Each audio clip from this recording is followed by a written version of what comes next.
तो हमने दो तरह के पानी के स्रोत पढ़े थे, जैसा कि आप यहाँ देख भी सकते हो, सरफेस वाटर। हाँ। सभी अपना माइक म्यूट कर दे एक बार।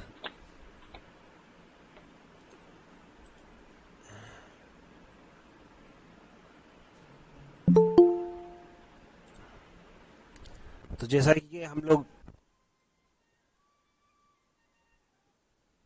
एक मिनट, हेलो, हाँ वो मैं बताता हूँ आपको अभी फोन करके, है ना। ठीक है, तो जैसा कि लास्ट लेक्चर में सोर्सेज ऑफ वाटर में हमने दो तरह के सोर्सेज पढ़ लिए थे। एक सरफेस वाटर था, सतही जल, जो आप अच्छी तरह जानते हो, और दूसरा हमने ग्राउंड वाटर या भूजल जो होता है। उसमें भी लास्ट लेक्चर में हमने देख लिया था कि सरफेस वाटर में ये 5 तरह के सोर्सेज आते हैं, और ग्राउंड वाटर में ये 5 तरह के सोर्सेज आते हैं। तो सोर्सेज ऑफ वाटर में सरफेस सोर्सेज में आते हैं अपने सतही जल या सरफेस सोर्सेज, जिसमें झील, तालाब, नाले, नदियाँ, जो पिछली क्लास में हमने बता दिया था। और ग्राउंड वाटर में आते हैं हमारे भूजल, जिसमें कि कुएं, नलकूप, आर्टेशियन कुएं, जलधाराएं और रिसन कुएं। अब आज हम इनकी डिटेल स्टडी करेंगे, ठीक है। तो सबसे पहले इसमें एक और चीज आता है कि जो जल स्रोत हैं उनको दूसरे तरीके से भी हम क्लासिफाइड कर सकते हैं। तो कैसे क्लासिफाइड कर सकते हैं? जैसे कि पहला आता है हमारे नेचुरल सोर्सेज या प्राकृतिक स्रोत। इसमें क्या है? वर्षा का जल, महासागर, नदियाँ, झीलें, तालाब, झरने, ये सब प्राकृतिक स्रोत है हमारे, ठीक है, मतलब कि प्रकृति ने बनाए हैं ये सब। और दूसरे आते हैं बांध, कुएं, नलकूप, हैंडपंप, नहरें, ये सब मानव निर्मित है, तो इनको मैन मेड सोर्सेज बोलते हैं। तो दो तरह के सोर्सेज हो गए हमारे पास। तो एक ये तरीका है हमारे पास वर्गीकरण का, ठीक है, नेचुरल सोर्सेज और मैन मेड सोर्सेज। इसके बाद में अगर सतही जल की बात करूं, तो सतही जल के अंदर आप देख सकते हो सतह का पानी ग्रह की सतह पर उपस्थित पानी होता है। मतलब कि कौन सा ग्रह? पृथ्वी जो ग्रह है उसकी सतह पे उपस्थित जो पानी है ना, उसको हम सतही जल कहते हैं। नदी, झील, आर्द्र भूमि या महासागर, ये सतही वाटर के अंदर आते हैं, ठीक है। यह भूजल और वायुमंडलीय पानी के साथ मिलकर भी बना हो सकता है सतही जल। क्यों? क्योंकि जो भूजल है वही सरफेस पे आके सतही वाटर में भी ट्रांसफर हो सकता है। अब जो गैर खारा सतह का पानी है वो क्या होता है? गैर खारा, समझ गए ना, नॉन सैलाइन वाटर। कौन सा वाला? मैंने पिछली बार भी बताया था कि अपनी सरफेस के ऊपर दो तरह के पानी है, एक खारा पानी है और एक बिना खारा पानी है, ठीक है, मीठा पानी जिसको बोलते हैं, नॉन सैलाइन वाटर, मीठा पानी। तो जो खारा पानी नहीं है उसका पुनर्भरण, मतलब कि वापस कैसे मिल सकता है, कैसे उसकी रिक्वायरमेंट पूरी हो सकती है? तो जो प्रिसिपिटेशन है, जो वर्षा का जल है, वो और भूजल, इनके थ्रू उनका भरण होता है। भरण मतलब वो वापस कैसे भरते हैं? जैसे कि आपके नदियों की बात करूं, जैसे कि अपने माई नदी है या फिर अपने जो डैम है, तो ये अपन इसका उपभोग कर लेते हैं, हम इसको यूटिलाइज कर लेते हैं। इसके बाद में ये खत्म होने लगता है, तो कैसे अपन को वापस मिलता है? तो जो वाष्पीकरण और ये इन सब क्रियाओं के माध्यम से जो वर्षा होती है, या फिर ना जो सरफेस का वाटर होता है, उससे हम लोग है ना जो ये जो तालाब वगैरह होते हैं उनको भर देते हैं, तो इससे इनका वापस भरण हो जाता है, ठीक है। अब मैं अगर सरफेस वाटर में बात करूं तो सबसे पहले आती है लेक या झील। आप अच्छी तरह जानते हो लेक क्या होती है। जो सबसे पहले तो तालाब और लेक के अंदर फर्क समझो।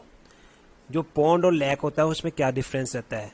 तो तालाब के ना एक छोटा पोखर होता है, छोटी जगह पे जो पानी भरा होता है ना, उसको हम तालाब बोलते हैं। लेकिन अगर यही तालाब जिसका सरफेस एरिया बढ़ जाए, ठीक है, बहुत बड़ी जगह में अगर पानी भरा हो, तो उसको हम झील कहते हैं। तो जैसे कि आप अच्छी तरह से जानते भी हो कि अपने राजस्थान में जयसमंद झील, जो कि आपके बांसवाड़ा उदयपुर रोड के ऊपर है, तो एक तरह की झील है वो तालाब का ही पोर्शन, लेकिन बड़ा सरफेस है, इसलिए हमने उसको झील या लेक का नाम दे दिया। तो पानी अगर बहुत बड़े एरिया में भरा हुआ हो तो उसे हम झील कहते हैं, और पानी अगर छोटे एरिया में हो, छोटे गड्ढे के अंदर हो, तो उसे हम तालाब कहते हैं। अब गड्ढा कोई ये नहीं है कि 1-2 मीटर का है, कम से कम भी नहीं तो उसका जो सरफेस एरिया है वो 5-10 मीटर स्क्वायर से ज़्यादा होना चाहिए, तब जाके वो तालाब कहलाएगा। तो जैसे कि आपके बांसवाड़ा में बात करो तो काफ़ी सारे तालाब आपको नज़र भी आते हैं, तो वो सब तालाब होते हैं, आप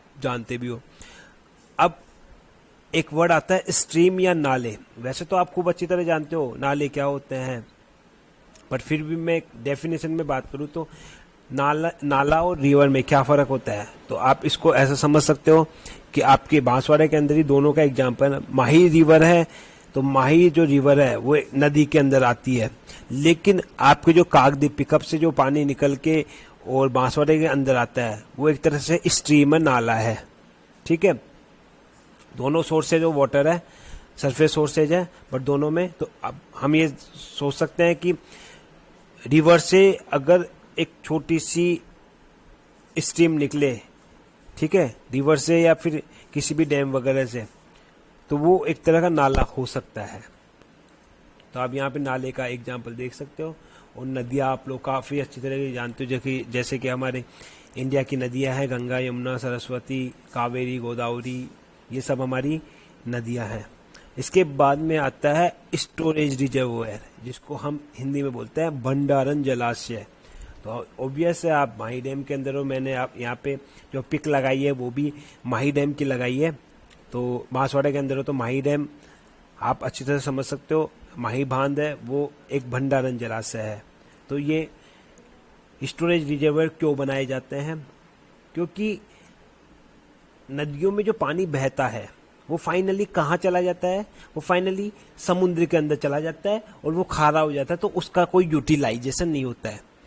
तो उस पानी को अगर अलग अलग यूज करना है, कौन से पानी को, जो सरफेस पर है रिवर के रूप में या स्ट्रीम के रूप में, उसको अगर हमें प्रॉपर यूटिलाइज करना है अलग अलग गतिविधियों में, जैसे कि बिजली बनाने में, इरिगेशन में, वाटर सप्लाई में, तो उसके लिए फिर हमें उसको स्टोर करना पड़ेगा। और स्टोर करने के लिए हम डैम या कैनाल, डैम या रिजर्वोयर, इन दो, तो ये होता है हमारा भंडारण जलाशय, जैसे कि अपने डैम है। अब इसके बाद में मैं बात करूं ग्राउंड वाटर की या भूमिगत जल की। तो वैसे तो आप खूब अच्छी तरीके से जानते हैं कि जैसे सरफेस में वाटर है, वैसे ही जो हमारी सतह के नीचे के जो भाग है, जो पृथ्वी की सतह से नीचे का जो पानी है, उसे हम भूजल कहते हैं या ग्राउंड वाटर कहते हैं। अब ये कहाँ पे होता है पानी, तो क्या होता है कि ये सतह का पानी ही रिस के, और जो छिद्र होते हैं ना मिट्टी में, उनके थ्रू मिट्टी के नीचे चट्टाने हैं, उन चट्टाने या जो फ्रैक्चर्स होते हैं उनके अंदर पानी रुक जाता है, और वो पानी रुक के वो जमा हो जाता है। तो उस पानी को हम बोलते हैं भूजल या ग्राउंड वाटर। ठीक है, तो वो कहाँ पे जमा होता है, वो आपके जो, जैसे कि आपका सरफेस है, सरफेस में यहाँ तक मिट्टी आ गई, उसके बाद में यहाँ पे ये पत्थर आ गया, या फिर यहाँ पे पत्थर आ गया, ये इस वाले पत्थर में मान लो यहाँ पे मिट्टी से ये यहाँ पे जमा हो गया। अब मान लो इस वाले पत्थर में भी छेद है, तो ये पानी नीचे और चला जाएगा और यहाँ पे जमा हो गया। तो इस तरह से यहाँ पे जो पृथ्वी की सतह के अंदर जमा हो गया पानी, इसको हम भूजल बोलते हैं या ग्राउंड वाटर बोलते हैं। ठीक है, अब अगर मैं ग्राउंड वाटर में कौन कौन से सोर्सेज आते हैं, तो सबसे पहले आता है ओपन वेल्स। यहाँ से हम पानी की प्राप्ति करते हैं, वाटर की प्राप्ति करते हैं हम यहाँ से। तो ओपन वेल्स की मैं बात करूँ तो ये पुराने टाइम के अंदर खुदाई करके और फिर पानी की निकासी करते थे। आजकल चूँकि इतनी कम, ये जनरली वहाँ पे यूज होती थी यहाँ पे पानी जो मिट्टी की जो पृथ्वी की सतह है वहां से ज्यादा गहराई पे नहीं हो तो इजीली पानी खोद के निकाल लिया जाता था। आजकल पानी काफी गहराई के अंदर तो जनरली कुओं का यूज नहीं किया जाता है, तो इनको हम बोल देते हैं ओपन वेल्स। तो पहले के टाइम में इनको यूज किया जाता है। ट्यूब वेल्स जो कि जनरली आजकल यूज किए जाते हैं, ये इनका उपयोग क्यों किया जाता है, क्योंकि ये काफी गहराई तक, मतलब कितने, लगभग 500 फीट तक की पानी की गहराई तक हम ट्यूबवेल के थ्रू पानी की प्राप्ति कर सकते हैं। ठीक है, तो इस वजह से और इससे पानी की प्राप्ति करना आसान हो गया है बजाय कि ओपन वेल्स के। ओपन वेल्स के लिए हमें ज़्यादा एरिया में खुदाई करनी पड़ती थी, ज़्यादा मेहनत लगती थी। यहाँ पे क्योंकि मेहनत भी कम लगती है, मशीनरी भी आ गई है, तो इसलिए ट्यूब वेल्स का उपयोग काफ़ी किया जाने लग गया। तो इसमें क्या करते हैं हम ट्यूबवेल्स के अंदर, ट्यूबवेल के अंदर सरफेस, जो पृथ्वी की सरफेस है वहां से एक 200 से 300 सेंटीमीटर गड्ढा खोदते हैं और वो गड्ढा काफी गहरा होता है। वहां से हम लोग मशीनरी लगा के, मोटर्स लगा के, पंप लगा के पानी को खींच लेते हैं और फिर उस पानी का उपयोग करते हैं। तो वो होती है हमारी ट्यूबवेल्स या नलकूप। इसके बाद में 3 नाम आपके लिए नए हैं, आर्टेशियन वेल, एक स्प्रिंग और एक इनफिल्ट्रेशन वेल्स। आर्टेशियन वेल जिसको आर्टेशियन कुएं भी कहते हैं, स्प्रिंग जिसको जलधाराएं भी कहते हैं, और इनफिल्ट्रेशन वेल या जिसको रिसन कुएं भी कहते हैं। वैसे तो आप यहाँ पे फोटो देख सकते हो, ये हमारा आर्टेशियन वेल है, ये हमारी जलधाराएं हैं और ये हमारा रिसन कुएं या फिर इनफिल्ट्रेशन वेल है। बट इनको हम डिटेल में अभी स्टडी करेंगे। तो मैं सबसे पहले आपको बात करता हूँ आर्टेशियन वेल की। आज लास्ट टॉपिक हम आर्टेशियन वेल तक ही पढ़ेंगे। आर्टेशियन वेल क्या होता है? तो क्या होता है आर्टेशियन वेल? सिंपल सा सिस्टम है। जैसे कि आप यहाँ पे देख सकते हो कि ये कोई स्ट्रीम, कोई नाला था, ठीक है। नाले से पानी आपके, ये एक अनकन्फाइंड एक्वेफर है। क्या है इसके अंदर छिद्र तो होते हैं, छिद्र होके पानी अंदर चला जाता है इस आर्टेशियन एक्वेफर से, ठीक है। लेकिन यहाँ का जो पानी है वो इसके अंदर, जो आर्टेशियन एक्वेफर है ना, इसके अंदर जमा हो जाता है पानी। फिर इसके बाद में वापस हमारी सैंडी रॉक है, ये वाला जो पोर्शन है यहाँ पे रॉक है, ठीक है। इन रॉक में भी छिद्र है, पानी और भी नीचे जा सकता है यहाँ से।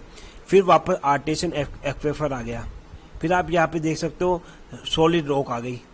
तो क्या होता है कि ये जो रॉक है और ये जो रॉक है, इन दोनों के बीच में जो पानी है, इस पानी पे ऑटोमेटिक प्रेशर डेवलप हो जाता है, ठीक है। क्योंकि आप ऐसा समझ सकते हो, एक सैंडविच जो हम बनाते हैं उसके ऊपर के पोर्शन में सैंडविच ब्रेड रख दी, नीचे के पोर्शन में ब्रेड रख दी, और बीच वाला जो पोर्शन होता है, अगर हम उस ब्रेड को जोर से दबाएं तो जो बीच वाले में जो भी आप